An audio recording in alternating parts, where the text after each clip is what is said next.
Last part में हमने देखा था कि नाइन प्रिंसेस ने मैक्स और दोनों मास्टर्स के पास आकर उन्हें बताया था कि एम्परर ने होने वाले एरेना मैच पर प्राइज रखा है जिसमें जीतने वाले को मिल्की वे गैलेक्सी मिलेगी। तो ये जान के वो सब शॉक हो गए थे क्योंकि उस मिल्की वे गैलेक्सी में अर्थ भी थी, पर ना चाहते हुए भी वो एरेना मैच में आ गए थे जहाँ कई राउंड्स होने वाले थे, जिसमें फर्स्ट राउंड में मास्टर होंग उस ग्रैंडपा का स्टूडेंट रोंग जुन, मोचे और बाकी कल्टीवेटर्स थे और सेकेंड राउंड में मैक्स और बाकी कल्टीवेटर्स थे। इसके बाद मैच स्टार्ट हो गया था जहां मोचे ने कई कल्टीवेटर्स के साथ मिलके रोंग जुन पर हमला कर दिया था। अब आगे तो इस पार्ट की शुरुआत में हम देखते हैं कि रोंग जुन मोचे को बहुत बुरी तरह पीटने लगता है और उसे एलिमिनेट भी कर देता है। तो मोचे को एलिमिनेट होता देख मैक्स बोलता है कि मोचे को जब मैंने मारा था तब भी उसके पास इतने पॉइंट्स थे कि वो इस वाले राउंड में पार्टिसिपेट कर पाया, पर अब की बार इसे क्या हो गया जो ये इतनी जल्दी एलिमिनेट हो गया।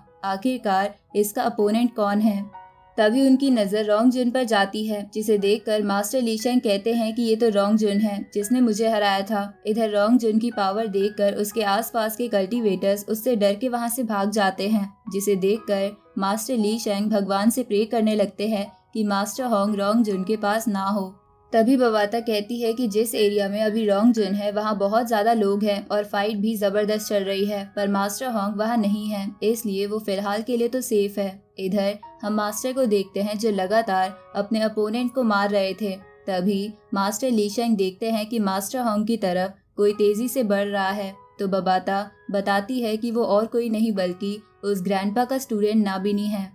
तो उसे देखकर मैक्स सोचने लगता है कि अगर मास्टर होंग ने इसे हरा दिया तो मिल्की वे गैलेक्सी हमारी हो जाएगी, इसलिए नाबिनी जीतने के लिए अपनी पूरी जान लगा देगा। दूसरी तरफ नाबिनी को मास्टर होंग के पास आता देख नाइन प्रिंसेस अपने ग्रैंडपा से कहती है कि आखिरकार नाबिनी ने होंग को ढूंढ लिया। तो इस पे ग्रैंडपा कहता है कि ये तो अच्छा है, अब नाबिनी का इकलौता काम होंग को हराना है। इधर नाबिनी मास्टर होंग के पास पहुंचते ही उन पे लगातार अटैक करना शुरू कर देता है, जिससे बचने के लिए मास्टर होंग अपनी स्वॉर्ड का इस्तेमाल करते हैं। जहां लड़ते हुए नाबिनी कहता है कि हमारी मुलाकात सच में एक किस्मत ही है, जिसपे मास्टर होंग कहते हैं कि बदकिस्मती से तुम्हारे अटैक मेथड इतने खास नहीं हैं। ये सुन के गुस्से में नाबिनी उन्हें और कड़ी टक्कर देने लगता है और अपनी आइस पावर से उनके हाथ को बार बार जमाने लगता है, लेकिन मास्टर होंग लगातार आइस को तोड़ के बच रहे थे, जिसके बाद वो नाबिनी पर अपना स्वॉर्ड अटैक करके उसे दूर फेंक देते हैं, जिसे देखकर नाबिनी अपनी आइस पावर को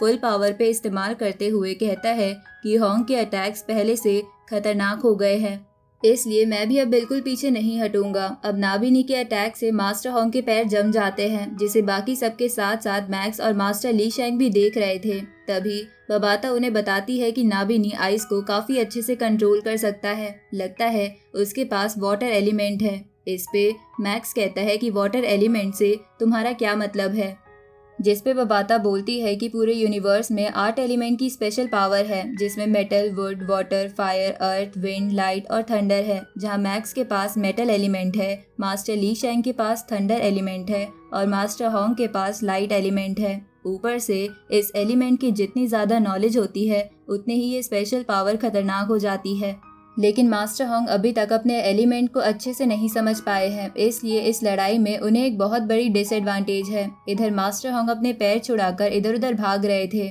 जहां नाबिनी उन पर लगातार आइस से अटैक करे जा रहा था, जिससे बचने के लिए मास्टर होंग के पास बस अपनी स्वॉर्ड थी, लेकिन वो बीच बीच में अपने डोमेन की पावर भी इस्तेमाल कर रहे थे। पर तभी नाबिनी मास्टर होंग की लोअर बॉडी को जमाते हुए कहता है कि तुम्हें एलिमेंट्स की समझ नहीं है और तुम सिर्फ डोमेन की मदद से मुझे नहीं हरा सकते, जिसके कारण मिल्की वे गैलेक्सी मेरी होगी। अब वो लगातार मास्टर होंग पे अटैक करते हुए उन्हें घुटनों पर ले आता है और अपना फाइनल अटैक करने लगता है, लेकिन अब मास्टर होंग को गुस्सा आ गया था, जिसे लाइव कोशन बेदी, मास्टर ली शेंग, मैक्स, जी क्विंग और जियांग का बॉस भी देख रहा था। तभी मास्टर होंग नाबिनी को अपने डोमेन में फंसा लेते हैं, जिसे देखकर मैक्स कहता है कि मास्टर होंग ने तो ब्रेक थ्रू कर लिया है। इधर जियांग का बॉस भी बोलता है कि इतने क्रिटिकल मोमेंट पर भी होंग ब्रेक थ्रू करके लेवल 6 से लेवल 7 के डोमेन पर पहुंच गया है, जिसकी वजह से उसकी डोमेन पावर काफी ज्यादा बढ़ गई है। सच में होंग एक जीनियस है।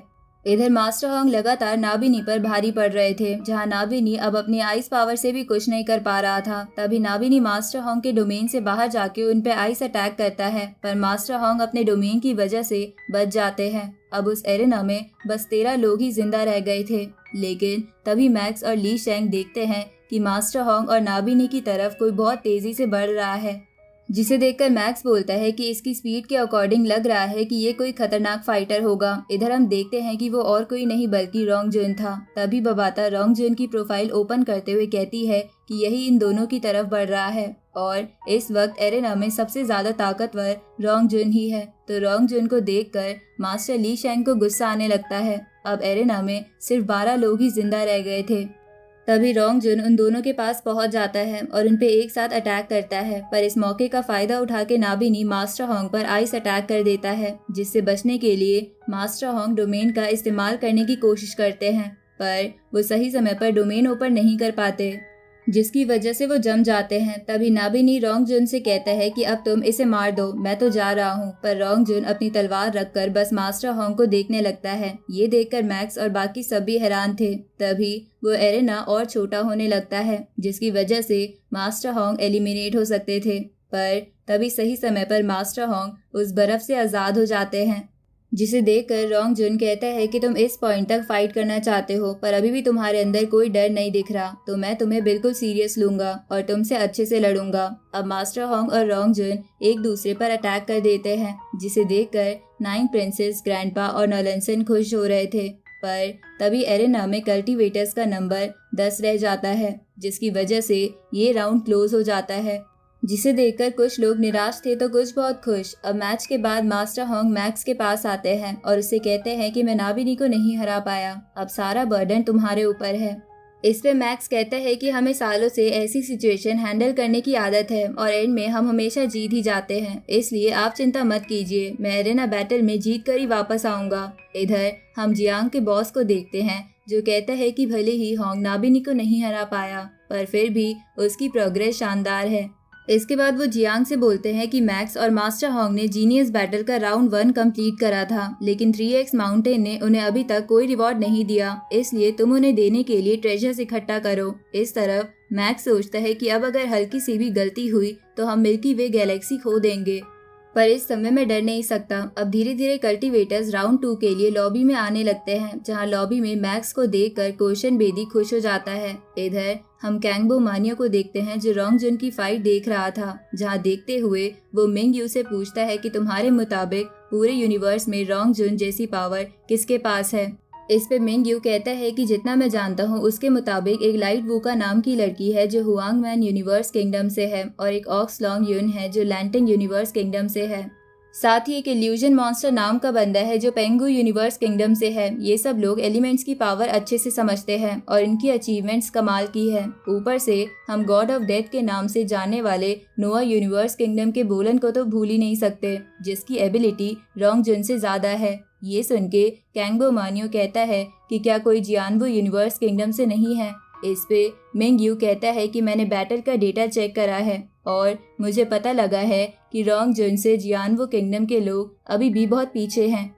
लेकिन मैक्स का मैं कुछ कह नहीं सकता क्योंकि उसे समझना थोड़ा मुश्किल है। इस पे कैंगबो मानियो कहता है कि मेरे मुताबिक मैक्स कुछ छुपा रहा है और उसकी असली एबिलिटी ये नहीं है जो अब तक हमने देखी है, पर हम मैच देखने के अलावा अभी कुछ कर नहीं सकते, इसलिए हम राउंड 2 का वेट करेंगे। इधर हम मैक्स को देखते हैं, जो लॉबी में आते हुए मन में सोच रहा था कि मैं ये तो नहीं कह सकता कि इतने प्रेशर से मुझे फर्क नहीं पड़ रहा है, पर मैं इतना जरूर बोलूंगा कि मैं ये फाइट पूरे दिल से लड़ूंगा। इधर मैक्स को वहां देखकर कई सारे कल्टीवेटर्स घेर लेते हैं।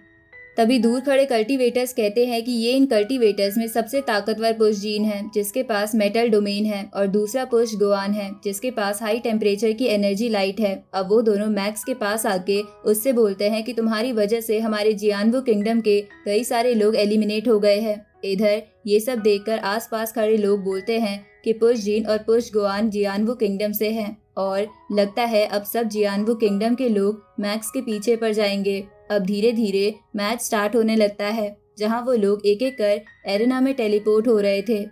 पर टेलीपोर्ट होने से पहले मैक्स पुश जीन से कहता है कि अगर तुम्हें भी अपने साथियों के पास जाना है तो मैं तुम्हारी मदद जरूर करूंगा। अब एरेना में पहुंचते ही जियानवो किंगडम के सारे लोग मैक्स को घेर लेते हैं और तभी पुश गोआन बोलता है कि हम सबसे पहले मैक्स को मारेंगे। ये सुन के मैक्स तैयार हो जाता है। तभी ये राउंड स्टार्ट हो जाता है, जहां स्टार्ट होते ही सभी लोग मैक्स पर टूट पड़ते हैं, जिनसे बचने के लिए मैक्स भागता हुआ इधर उधर बचते हुए अपनी शील्ड इस्तेमाल कर रहा था। तभी वो अपना गॉडली आर्मामेंट निकाल लेता है और एक एक कर उन कल्टीवेटर्स को मारने लगता है, जिसे देखकर डोंग जुन कहता है कि तो इसके पास भी मेटल डोमेन है। इधर कुछ कल्टीवेटर्स मैक्स के गॉडली आर्मामेंट से बचने के लिए शील्ड बना लेते हैं, पर मैक्स का वेपन उस शील्ड के आर पार जाके उन्हें मार देता है। तभी मैक्स पुश जीन पर अटैक करता है, पर पुश जीन उस वेपन को अपनी स्वॉर्ड से रोक लेता है और उस पर एक लॉन्ग रेंज अटैक करने लगता है, जिसे देखकर मैक्स दूर भागने लगता है। पर तभी उसके सामने एक और कल्टीवेटर आ जाता है, जिसकी वजह से मैक्स को बचने के लिए अपनी हेवेनली शील्ड और अपने वेपन की सेकेंड फॉर्म का इस्तेमाल करना पड़ता है। पर वो अभी भी सेकेंड फॉर्म का अच्छे से इस्तेमाल नहीं कर पा रहा था, जिसकी वजह से वो बहुत दूर गिरने लगता है। पर सही समय पर वो अपने क्लाउड रिटर्न का इस्तेमाल करके बच जाता है और मौका पाने पर पुश जीन पर अटैक करता है, जो उसका पीछा नहीं छोड़ रहा था। पर पुश जीन के पास मेटल डोमेन था, जिसकी वजह से उसे कुछ नहीं होता। अब फिर से मैक्स को कई सारे कल्टीवेटर्स घेर लेते हैं, पर मैक्स पुश जीन को देखते हुए सोच रहा था कि अक्सर डोमेन बाहर की ओर खुलता है, लेकिन पुश जीन का डोमेन बस उसकी बॉडी को कवर करता है, जिसकी वजह से उसकी बॉडी और मजबूत हो जाती है। तभी वो एरेना छोटा होने लगता है। ये देखकर मैक्स अपनी गोल्डन हॉर्न बेहमूथ की आइज का इस्तेमाल करते हुए सोचता है कि अगर मुझे पुश जीन के डोमेन के बारे में समझना है तो मुझे गोल्डन हॉर्न बेहमूथ की मदद लेनी होगी। तभी उन आइस की मदद से मैक्स देखता है कि पुश जीन का एनर्जी सोर्स उसके हार्ट के करीब है। तभी पुश जीन के एनर्जी सोर्स को देखकर मैक्स की गोल्डन हॉर्न बेहमूथ वाली बॉडी चीखने लगती है, जिसे देखकर मैक्स कहता है कि लगता है इस एनर्जी सोर्स को गोल्डन हॉर्न बेहमूथ की बॉडी पहले भी देख चुकी है। अब मैक्स पुश जीन के डोमेन के बारे में और अच्छे से समझने लगता है।